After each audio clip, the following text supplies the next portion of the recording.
마지막 편이죠. 해방 공간에 관한 얘기, 해방 전후를 가지고 하면서 사고를 한번 해보도록 하겠습니다. 해방 공간에 관한 이야기를 담은 사실 이 책에서 가장 중요한 파트죠. 네. 해방 전후. 우리 전 박사가 맡으셨는데 뭐 간단한 설명을 해주시죠. 먼저. 네, 이 책에서는 장편 농토를 빼고는 이 해방 전후가 가장 길어요, 분량이. 약 42쪽 정도. 나머지는 한 10에서 20쪽 사이인데, 단편책은 조금 긴데, 해방을 맞이하는 그 당시의 상황을, 에 대해서 쓴 글인데, 이게 이제 누구죠?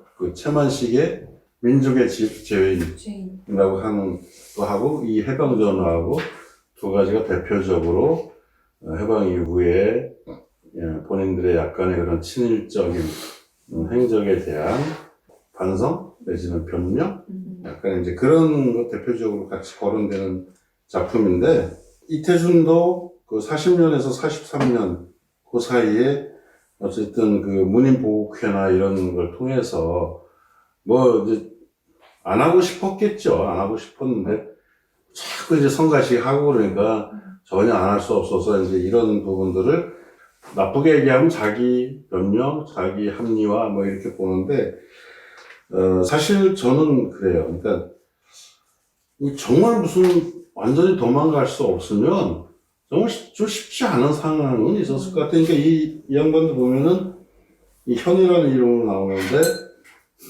어디 강원도 산골 어디 가잖아. 산골에서 철원에 거쳐서. 네, 그게 안엽이에요, 안엽. 안엽읍인데, 그 안엽이 원래는 지금 북강원도 이천군에 소속돼 있다가, 철원에도 속했다가, 이렇게 하는데, 어쨌든 이때는 이천군에 소속돼 있는 한 작은 읍단위 마을이에요.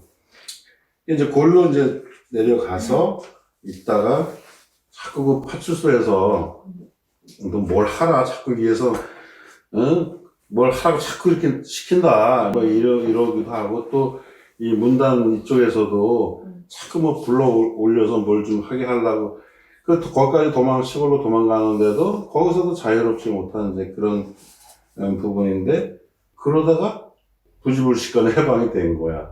그래서 이제 경성에 올라가가지고 어떤 작가로서의 새로운 국가 건설에는 이제 조금 적극적으로 역할을 해야 되겠다. 그렇게 마음을 먹었다는 거잖아요. 막 이렇게 다른 쪽에서 얘기를 하는데, 거기에 대해서 강한 또 자기의 입장을 내세우면서 뭐라도 해야 된다. 이런 적극적인 입장을 보이면서, 좌파적인 작가 단체에서 활동을 하고, 46년에, 벽조 홍명이하고 이제 월북을 하는데, 그때까지의 월북하기 전까지의 그 과정, 시기적으로 과정에 대해서 소설을 쓴 것 같아요. 제가 봤을 때는 해방 전에 바로 안엽에서의 생활이나 이런 것까지 포함해서 어떤 식민지 지식인의 어떤 초상, 이런 부분을 좀 드러낸 것 같고, 이 버스를 타고 경성을 올라가는데 어떻게 처음 알았냐면, 이 마주쳐지는 버스 운전사끼리 창문을 열고 인사를 하면서 그걸 처음 알은 거잖아. 해방됐다는 거는. 정전이 됐다. 그래서 깜짝 놀라가지고 일본이 이제 줬다는 얘기에서 흥분해가지고, 그게 철원 지나기 전이죠. 철원 오기 전에. 우리가 해방이 됐다고 막 했더니 버스에 앉아있는 우리 민초들은 무덤덤한 거야. 그러니까 나는 이게 실제적일 거라고 그렇죠. 그게 뭔데? 그게 나랑 뭔데? 무슨 상관인데? 해방이라는 거에 대한 감흥이 없는 거지. 그게 뭐지? 어쩌면은,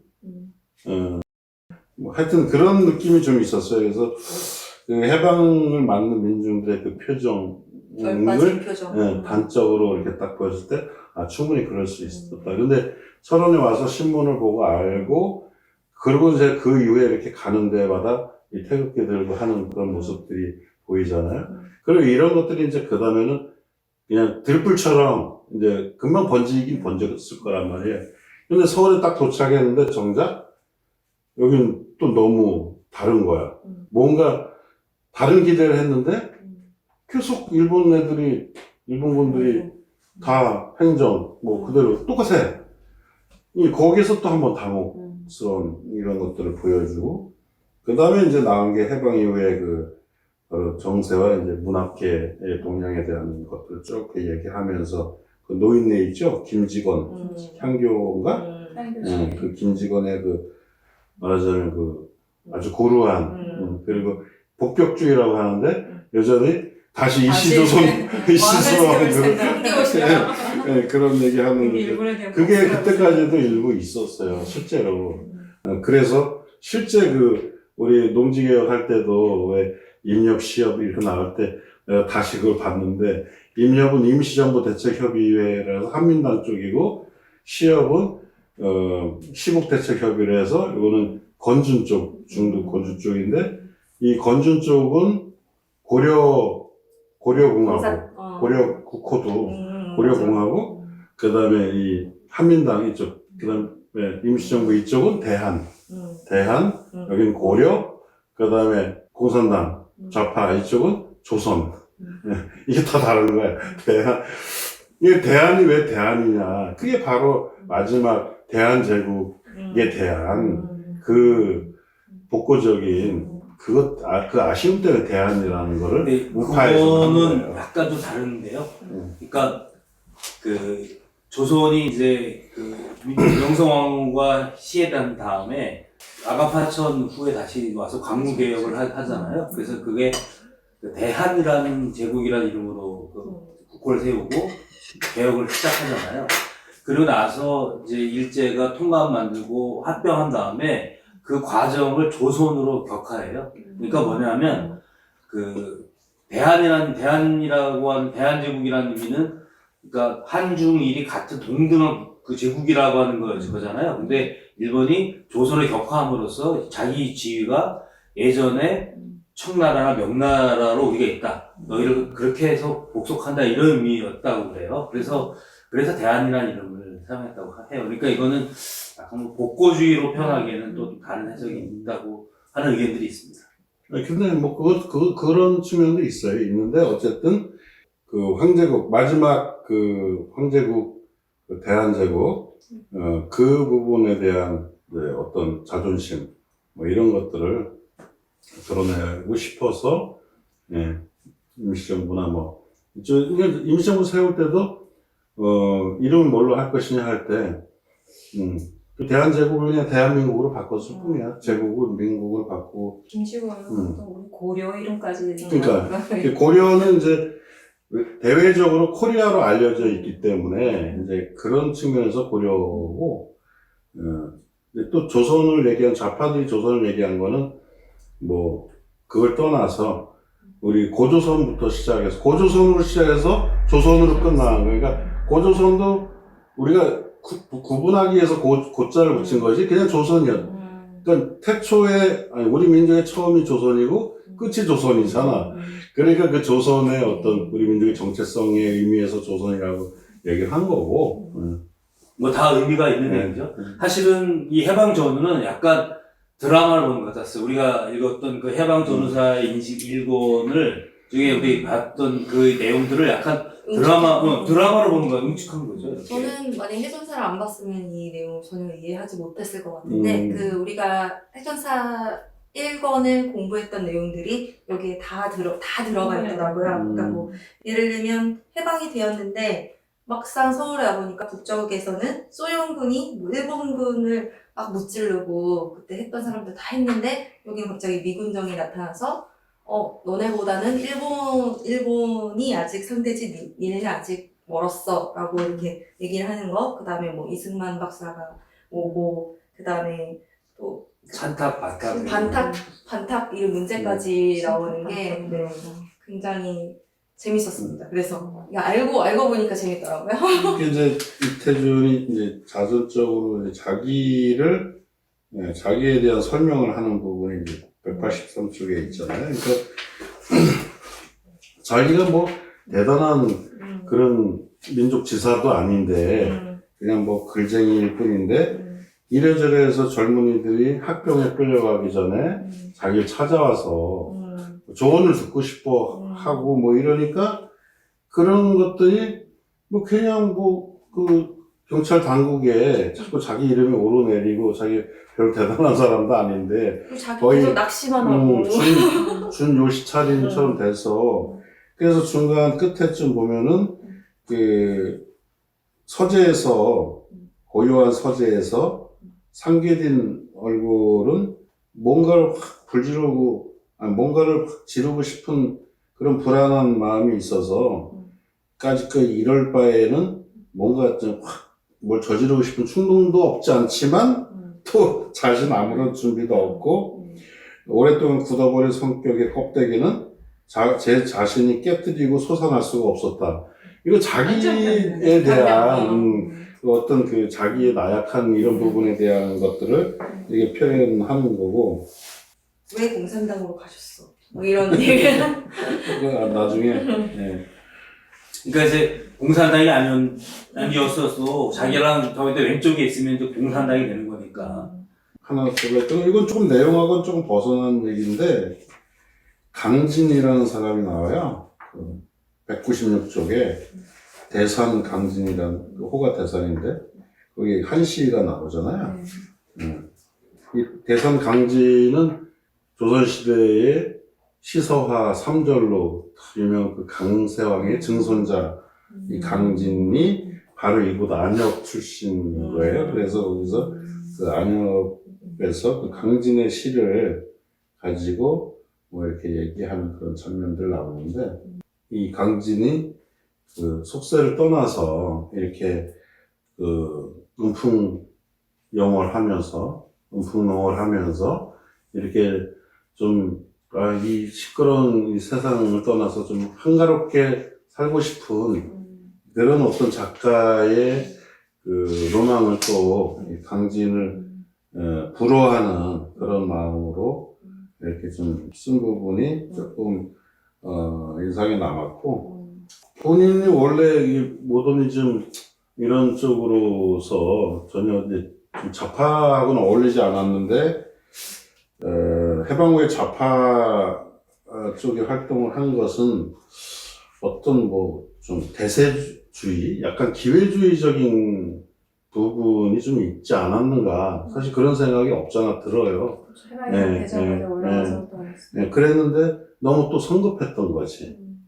이게 이제 내 자의적인 해석인데 너무 성급한 거야. 그러니까 좌파가 대세인 줄 알았는데 보니까 이제 그게 아니. 그래서 결국 월북할 수밖에 없었고 그 이후에 삶이 조금 이제 그렇게 된 건데 여기 재밌는 부분 있잖아요. 그 김직원이 물어보니까 일본의 선전포고까지 해서 김일성 부와 김원봉 부와 이청천 부와 한 30만이 넘는 독립군들이 한다고. 그러니까 제법 대군이구려 막 이렇게 이런 이제 뻥들이 막 소문이 허풍들이 막 다닐 때지 그때는.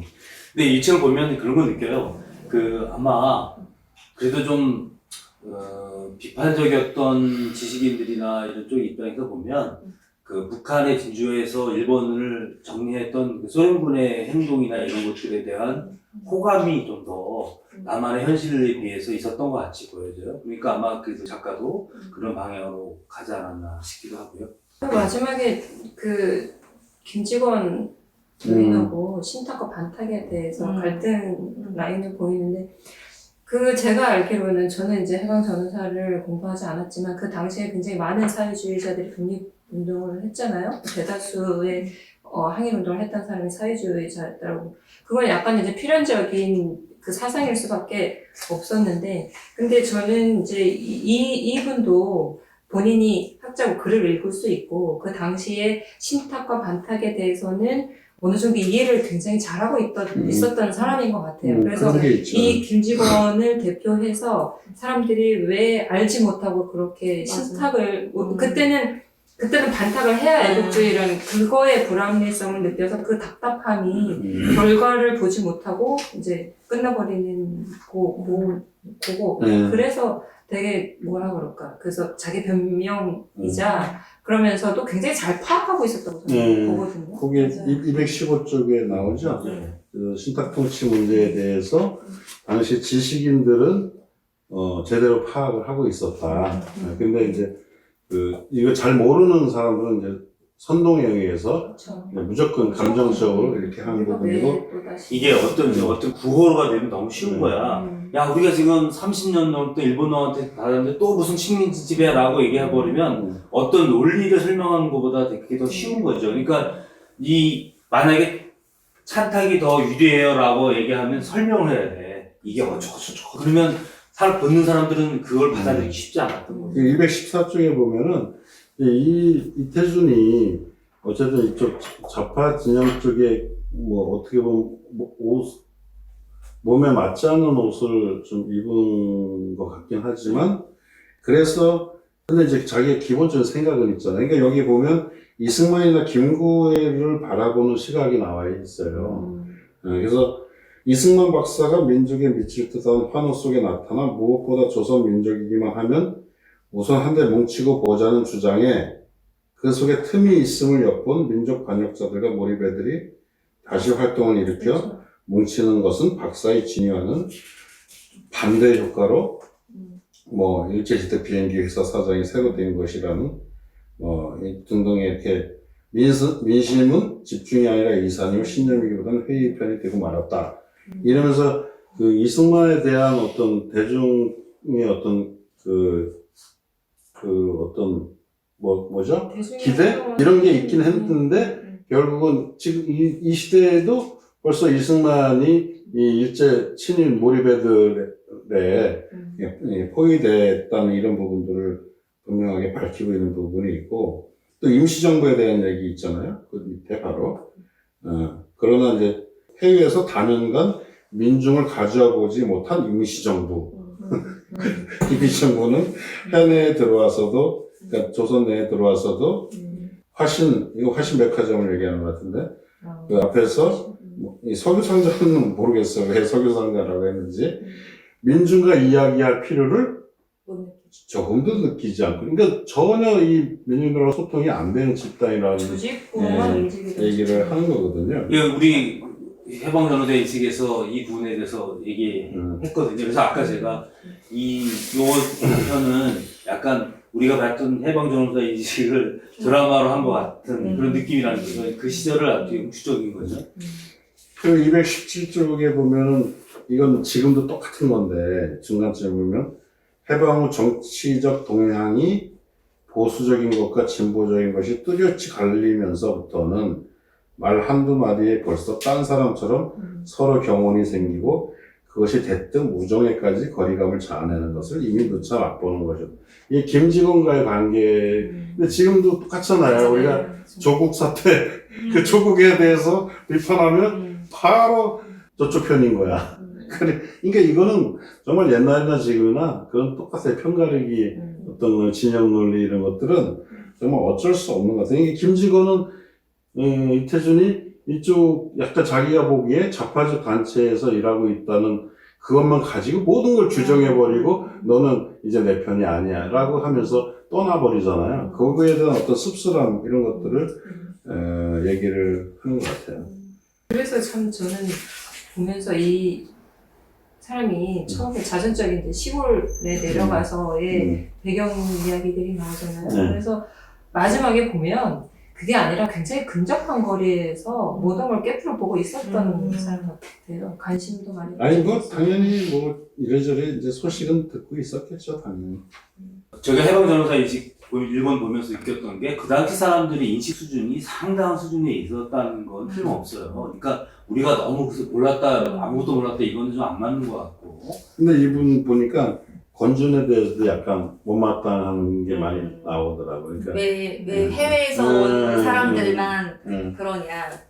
국내에서 투쟁했던 사람이 더 그래서 딱 이해하자. 보면, 45년 말까지, 거기서 딱 끝이 나요. 그리고 그 프로 예명하고 그 합동하고 그러게 46년 그 3월인가? 그때거든요. 45년 12월에, 조선 문학가 동맹인가? 그렇게 1차적으로 합치고, 그 다음에 46년 3월에, 문학동맹인가? 이렇게 다시 해서, 근데 그 전까지의 상황을 해방 전부터, 해방 후 한 5개월 정도 상황을 쭉 얘기한 것 같은데, 뭐, 대략적으로 문학으로 대표되는 지식인 그룹의 동향과, 뭐, 그런 부분들을 조금 엮을 수 있게 해주는 거고, 제가 별도로는 193쪽에 유종열이라는 사람 나오거든요. 이게 일본인이에요. 유종열, 야나기 문해요시인데, 그 밑에 주에 보면, 안약이라고 잘못돼 있어요. 야나기에, 야나기. 야나기 문해요시인데, 이 사람 이제 한자로 유종열이 이거 꼭 조선 사람이나 중국 사람 같아, 이름이. 더구나 거들유자인데. 이 야나기 문해요시는 제가 왜 기억하냐면, 이 사람이 그 광화문이 철거되고 조선 총독부를 세울 때, 그걸 아주 통탄했던 사람이에요, 이 야나기가.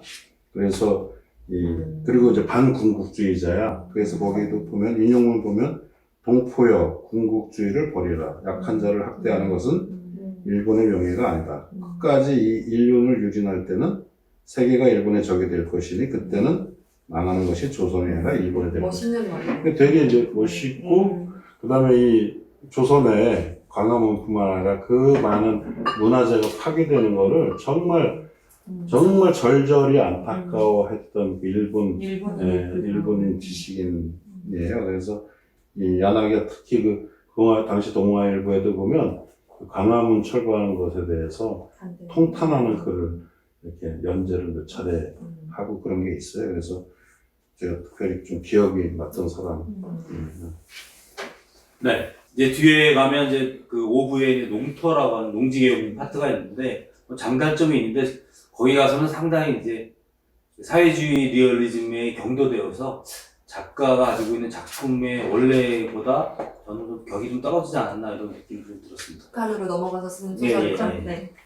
자, 이 마지막 파트가 이 책을 정리한 게 참 잘 됐다 생각했습니다. 네. 이 전체를 들으면서 이게 또 시간을 흘러가면서 되어 있고, 마지막에 해방 전후라고 하는 단편 속에서 들으면서 이게 그냥 텍스트가 아니라 어떤 소설로 보니까 뭔가 좀 한 부분을 마무리할 수 있지 않았나 이런 생각이 들어서 저는 참 좋았어요. 그래서 제가 한 2번 봤는데 보면서 그 우리가 쉽지 않았던 그 해방 전후사 인식의 일의 과정과 이렇게 한번 되뇌어 볼 수 있는 그런 시간이 되었습니다.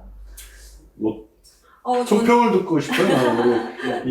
어쨌든 우리가 해방 전후사 인식은 끝이잖아요. 마무리 시간이니까 우리 조짜님이 얼마나 빨개졌는지는 모르겠는데. 빨개졌다고 생각하진 않지만, 아무튼, 이게 되게 재밌는 소설이었던 것도 분명하고, 근데 제가 이 책을 재밌게 읽을 수 있었던 거는 그 어렵게 해방전사의 인식을 읽었기 때문이라고 생각해요.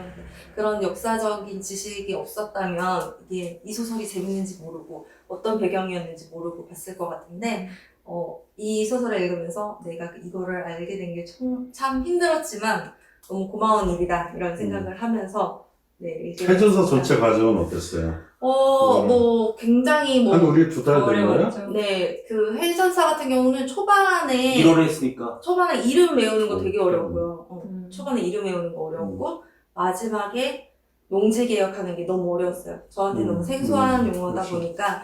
그렇지만 이제 저희 여운형 바가 되었고 여러 가지 알 수 있었던 거 재미난 얘기도 많았고 그래서 의미 있고 이래서 역사를 공부하는 또 어떤 즐거움이 있구나 그런 생각을 해봤습니다. 어떻게 하길 잘하신 것 같아요? 네. 처음에는 그냥 못 모르고 하고 힘들고 그랬었는데 네 어쨌든 그러니까 제 또래에서 다르게 알고 있는 친구들이 되게 많더라고요. 근데 그거에 대해서 되게 반박할 수 있으니까. 무기를 갖췄고. 네, 맞아요. 유승님은 이제 우리 시청자로서 오셔서 오늘 네. 궁금해. 같이 해주셔서 너무 고맙고, 시청자로서 보셨던 느낌을 한번 얘기해 주실 수 있을까요? 초짜님이 너무 어렵겠다는 생각은 했었어요. 전문가시고, 반전문가시고. 근데 그 점점 발전해서 막 이야기를 오히려 뭐 어떨 때는 리드도 해나가면 뭐 반대되는 의견까지 막 용감하게 조강되게. 해주시며. 네, 뭐 개인적으로는 정말 박수 쳐주고 싶은 부분이 있었고요. 그 전체적인 스토리 면에서는 집중해서 들으면 정말 많은 걸 얻어가게 되더라고요. 저 처음에는 이렇게 재미없는 주제를 가지고 말주변에 재밌는 사람들도 아니고 막 이러면서 제가 솔직히 그랬었는데 뭐 조금 배속을 빠르게 하니까 네네. 괜찮더라고요. 네. 그렇게 해서 저도 이제 많은 걸 배웠고, 네. 그리고 나서 제가 이제 이 책으로 함께 하게 됐는데, 이 책도 뭐 일맥상통 그런 책이라고 처음에는 편견을 갖고 있었죠. 근데 이제 첫 장을 보면서, 첫 장도 정말 애절한 그 당시에, 그 어쩔 수 없이 희생이 당했어야만 했던 아주 신혼부부가 나오는데, 그 장부터 이 소설에 대해서, 이 책에 대해서 조금 편견을 깨고, 그리고 다른 사람들한테 추천해주고 싶은 이유로 들자면, 단편이기 때문에 생각보다 되게 쉽게 읽을 수 있어요. 스토리도 뭐 해방 전에 이야기지만 아까 우리가 전체적으로 얘기했잖아요. 지금 현재 상황까지도 아우를 수 있는 주제들을 다뤘고 또 인물들이 너무 생생하게 잘 그려냈어요. 정말 이태준이라는 작가가 이런 스토리에 강점이 있구나. 이제 저는 이제 그렇게 봤습니다. 초대해 주셔서 너무 감사하고요. 네, 그치만 다음에 할 말은 없네요. 네. 네. 김치국.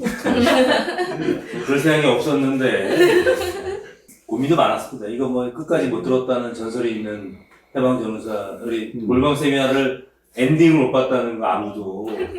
우리가 주옥같이 얘기했던 걸 못 들었다잖아요. 근데 이제. 뭐 없어지는 거 아니니까 뭐 내가 듣겠죠. 그러니까, 근데 저는 박헌영 부부까지 들었어요. 그러셨어요? 네. 처음에는 그냥 내가 아는 걸 했으니까 쉽게 생각하면서 시작했는데, 하면서 제가 진짜 많이 몰랐구나. 많이 배울 수 있는 기회였어요. 전 박사님은 어떠셨어요? 네, 뭐 저도 똑같아요. 뭐 제가 뭐 다시 뭐 뒤늦게 공부를 하긴 하지만 이 근현대사 전체적인 것들을 다 이렇게 볼 수는 없거든요. 예. 뭐 어쨌든 이번 기회로 해전사를 다시 읽었다는 것 자체가 뭐 저한테도 정말 좀 색다르게 다가왔고, 그게 뭐 언제예요? 벌써 30몇 년, 30몇 년이에요? 35년? 30년. 예. 그때 뭐 잘 알지도 못하고 그냥 읽었던 게 뭐 기억이 얼마나 남겠어요. 그러니까 이번에 다시 읽으니까 이거 처음 읽는 것 같기도 하고, 뭐 하여튼. 저는 이 해방전후에 대한 인식을 하면 이제 뭐 정리를 하는 시간이니까 이제 끝나고 나서 자유롭게 또 얘기 나눌 텐데, 일단은 개인적으로 그 초짜님을 하체했던 것을 영광으로 생각합니다. 그 용기의 경화들이고요. 그 다음에 내가 초짜님을 통해서 난 저 정도로 용기가 있을 수 있을까 모르는 분야에 대해서 그런 마음한테 특별한 감사를 드리고요. 더더구나 이것도 얼굴을 보여야 되잖아. 그러니까 이게 굉장히 쉽지 않은 상황인데 그것을 해줬던 용기에 깊은 감사를 드리고요. 그래서 시즌2는 우리 초짜님이 하고 싶은 것을 가장 1차로 고민하겠다. 그걸 말씀드리고요. 그 다음에 초짜님이 또 가르쳐 주시면 용감히 배우는 그런 도전도 해보겠다. 그런 마음도 먹었습니다. 다시 한번 우리 초짜님께 큰 박수 한번 드릴까요? 뭐 시즌 4는 연애 기술 이런 거 하나요? 그런 거 하고 싶습니다. 갑자기 그 얘기를 들으니까 석양이 떠오르네요. 네. 네, 아무튼, 뭐, 아주 오래 한 건 아닌데요. 우리 아주 추운 겨울에 12월에 한번 우리 회의하고 1월부터 시작했어요. 그래서 이제 꽃이 만발한 4월이 됐어요. 한 3개월 했군요. 네, 그래서 고민도 서로 바쁜 와중에 시간 내서 한다는 게 쉽지 않았는데요. 어찌되었든 한 것을, 하나의 부분을 마무리한다는 아주 기쁜 마음을 오늘 할 수 있었고요. 또 우리 타짜 유은 선생님께서 오셔서 자리를 빛내주셔서 더 즐거웠습니다. 영광이었습니다. 재밌었습니다. 공짜 전웅입니다. 다시 한번 저희 방송 지금까지 졸음과 싸우시면서 들어주신 많은 시청자 여러분께 깊은 감사드리고요. 우리 큰 누님이 원주에서 네. 이걸 들으면서 잠대요. 어떻게 뭐 다음에 편집 기술을 통해서 1.5배속을 하는 걸 연구하도록 하겠습니다. 우리 협찬사 이광선 씨가 네. 1.5배속으로 하니까 딱 맞대, 속도가. 네, 어찌됐든 이 전체 방송의 속도를 누가 좌지우지하는 것은 보셨죠? 목도하셨을 거라는 네, 고생하셨습니다. 네. 고생하셨습니다. 자, 그러면 다시 한번 마무리하고요. 우리 모두에게 박수 한번 치고 마무리할까요? 자, 다시 한번 저희 방송 좋으셨다면 좋아요와 구독 부탁드립니다. 여러분 부탁드리겠습니다. 여러분 감사합니다. 안녕히 계십시오.